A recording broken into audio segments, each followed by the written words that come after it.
বাজারের বাইরে গড়ে ওঠা এক কষ্টের বাজার। যখন আভিজাত বাজারে পণ্যের দাম সাধারণ মানুষের নাগালের বাইরে, তখন ডাস্টবিনে ফেলে দেওয়ার মতো পণ্যই হয়ে উঠেছে হাজারো পরিবারের বেঁচে থাকার শেষ ভরসা।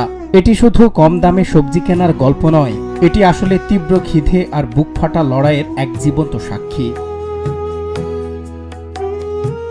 নিত্যপণ্যের বাজারে যেখানে আগুন, সেখানে গরিব মানুষের কষ্টটা দেখার কেউ নেই।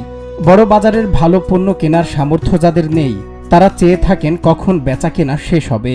আড়তের ফেলে দেওয়া বা নষ্ট হতে যাওয়া সবজিগুলো কেটে ছেটে কোনো মতে খাওয়ার উপযোগী করে বিক্রি করছেন কিছু অসহায় মানুষ। এক পক্ষের ফেলে দেওয়া জিনিসই এখানে অন্য পক্ষের বেঁচে থাকার শেষ অবলম্বন। ভালো কাস্টমার আসে, দামে একটু কম বেশি সবাই আসে।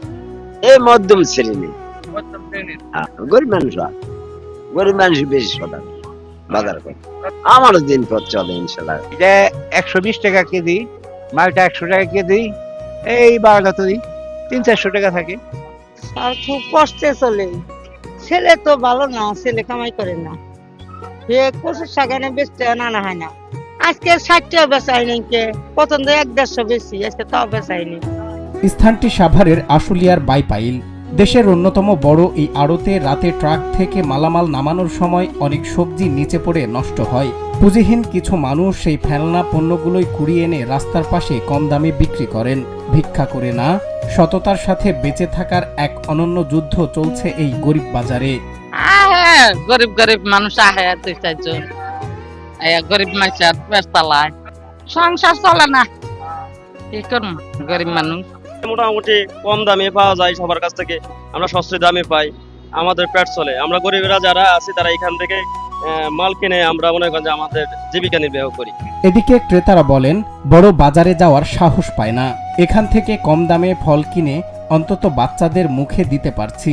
আর বিক্রেতারা জানান কারো কাছে হাত না পেতে খেটে খেয়ে দুমুঠো ভাত জোগাড় করতে পারাটাই তাদের জীবনের সবচেয়ে বড় আনন্দ। নাই রে বাবা, চলে না তো, তা কি করবো, আর অন্য কাম নাই।